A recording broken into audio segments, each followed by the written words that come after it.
issue of mass incarceration, first of all, by making sure that we can reduce the number of people who come into the criminal justice system in the first place. I think that's important. I think that we need to have a prosecutor that's going to devise programs to try to keep these young men and women from coming into the criminal justice system. And I commend Joe Hynes for creating some of his programs back in 1990 when it was innovative. But it's 2013 now, and we need to have new programs. And the new programs that we need to have, for instance, there's a program in Seattle called LEAD. It's in the Belltown section of Seattle where drug offenders, nonviolent drug offenders, it's a pilot program where they're not taken into the criminal justice system, but the police have an option to take them directly to drug treatment before they come into the criminal justice system. I think that's innovative. I think that's something that we need to look at. And I also think that when you deal with mass incarceration, you can't get past stop and frisk. You can't get past the fact that these young men of color have been prosecuted unjustly for small amounts of marijuana, because guess what? Once they have that criminal record, then since they will have trouble getting employment later, it's almost as if we're inadvertently putting them on a path to criminal activity. So I think that we can deal with the sentencing laws, but let's get to people before they come into the criminal justice system. And that's what I want to do. He has no authority to do that. Listen very carefully. He wants to stop people from coming into the criminal justice system. He cannot do that unless he's the mayor or the police commissioner. What I can do, and what I have done in thousands of cases is I have diverted kids out of the criminal justice system with alternative programs. Now you talk about the lead program in Seattle, it's a great idea. But my God, I've been doing that with young prostitutes since 2004, giving them social services. Sex workers. Thank you. Oh, sure. And I've been doing that for adult sex workers since 2005, giving them help. You know, he mentioned before about, you know, locking up Johns. We have a Johns school. We've had 3,000 people go through the Johns school. We've had 30 rearrested. So it's been very, very successful. I believe in the kind of programs that divert people out of the criminal justice system. And what I have been doing all through my career, doing things with the formerly incarcerated, making very sure that they don't get re-incarcerated. And I've been fighting for the funds to expand that program. And I hope, if I have the opportunity to get re-elected and do this again, I'm going to expand that program for everyone coming home from the prisons, so we can reduce crime again.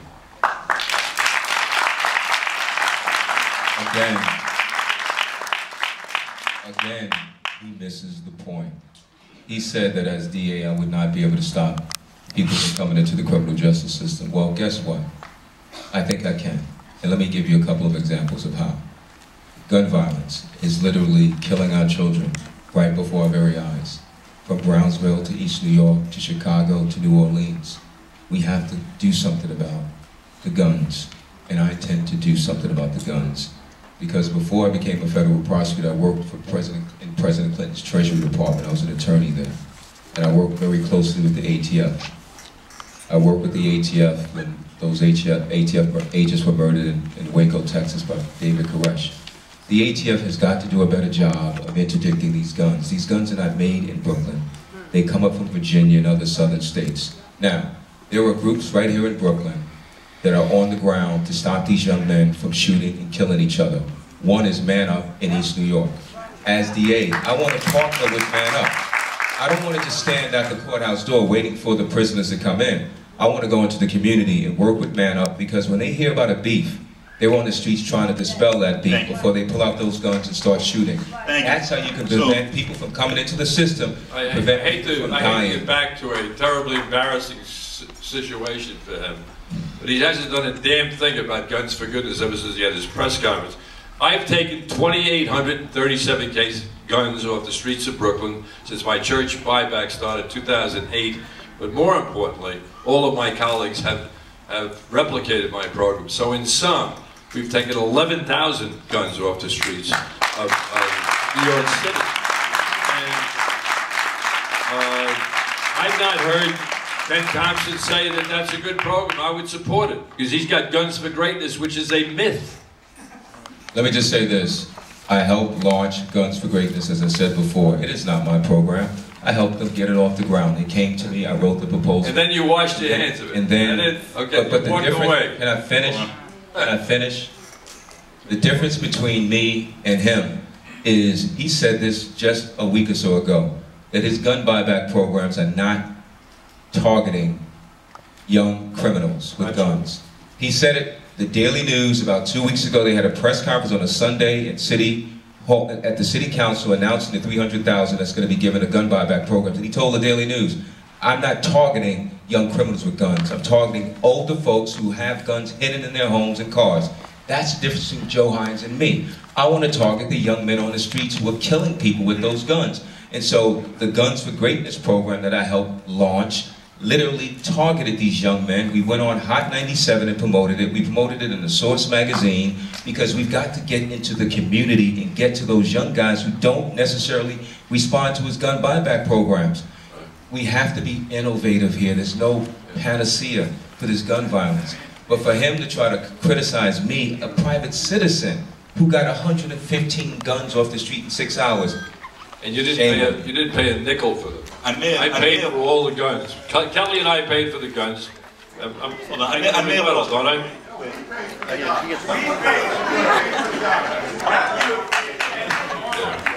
Yeah, no, it's my federal forfeiture money, not your money. Anyway, you know, I just hate to embarrass him. You know, he creates this wonderful program. He puts the design in place, and he can't get it implemented, so he walks away. That's your DA. Next question. Well, no, I'm going to go back to this question. Why don't you each take 1 minute and talk about whether or not we have over-incarceration and what you would do about it, or have done about it if so. But that, and exactly then. Well, you can't ask him, he's not the DA. I'll tell you what I've been doing. I believe we over-criminalize. It's a terrible thing, and I've done something about it. With 40 programs that did not exist before 1990, every one of those programs is designed to reduce the incarceration rate, to reduce the criminalization. That's what's been my commitment. And despite that, I've been able to reduce serious crime by 80% and murders down from 760 down to under 150 last year for the first time since 1960. I'm committed to reversing over-criminalization. And I think Eric Holder's decision is long past due. Thank God he finally woke up. Well, you know what? I think that, Joe, I'm running against you, and you can attack me like you've done for months. But I don't think you should attack the sitting, you know, Attorney General of the United States of America and say he Public finally official, woke I up. can say that The bottom line is this. The time is delayed too long. The bottom line is this. What he does not want you to know is when he comes before you today, he's Mr. Champion. I'm going to deal with mass incarceration. I'm sure he's read, you know, the new Jim Crow back and forth 10 times. But the issue is this. You can't sit here today and say you're against mass incarceration and you're trying to keep people out of the system when he has prosecuted thousands upon thousands of young men for possessing small amounts of marijuana. That is a fact, and he can't deny it, no matter what he says. And if a word of that was true, I would not have the support of people like Assemblywoman Robinson, McCurry, Walter Moses, Maureen Panara, Javier Estelle, Felix Ortiz, Dominic Montgomery, Eric Adams, Eric DeLine, Al Van, Letitia James, a host of African-American leaders who support me because I have saved so many kids.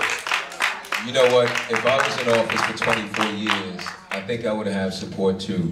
Because when you're so close to the political machine, of course the political machine is going to come together and support him. Are you calling those people machine candidates? I'm saying Vito Lopez. You're outrageous. You are calling those people of color let me finish. Machine candidates? You're outrageous. Let me finish. Aren't you calling Annette Robinson a machine politician? Let me finish. I'm not calling Annette Robinson a machine. Sure are. Let me finish.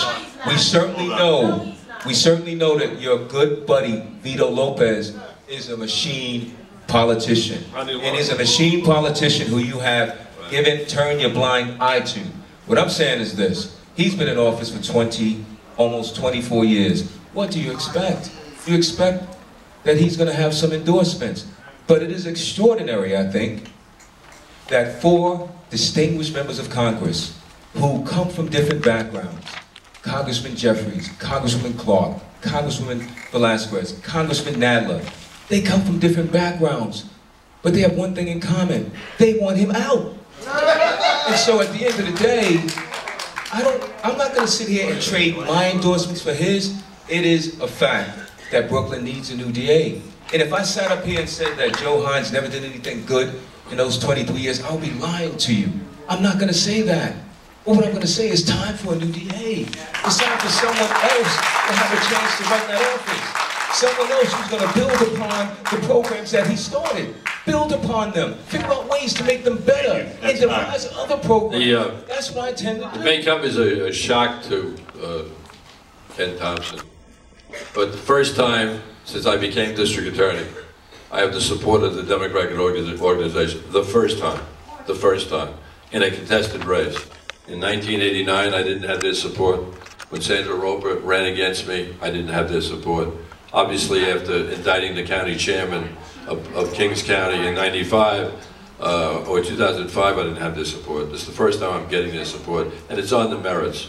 And that's why I'm supported by all these people. Well, let's go beyond the elected officials, and let's deal with the most powerful union in the city, 1199. 200,000 strong. 1199 has decided to endorse me. The Working Families Parties, they've decided to endorse me. The Bay Ridge Democrats have endorsed me. Lambda has endorsed me. The Muslim Democrats of New York City have endorsed me. What do they all have in common? They want a new DA.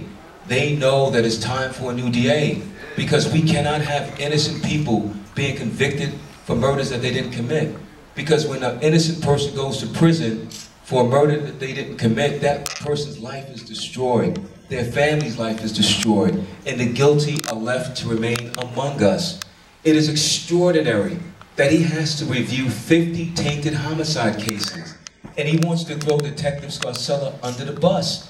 Detective Scarcella did not operate in a vacuum. He operated hand in hand with the DA's office. So you can't stand here and wrongfully convict people and then turn around and try to play Captain America and say that you're going to free them. The time is up, right? At the end of the day, we need somebody who's going to make sure that those prosecutors turn over exculpatory evidence. Right. Make sure those prosecutors do not... In 23 years, I have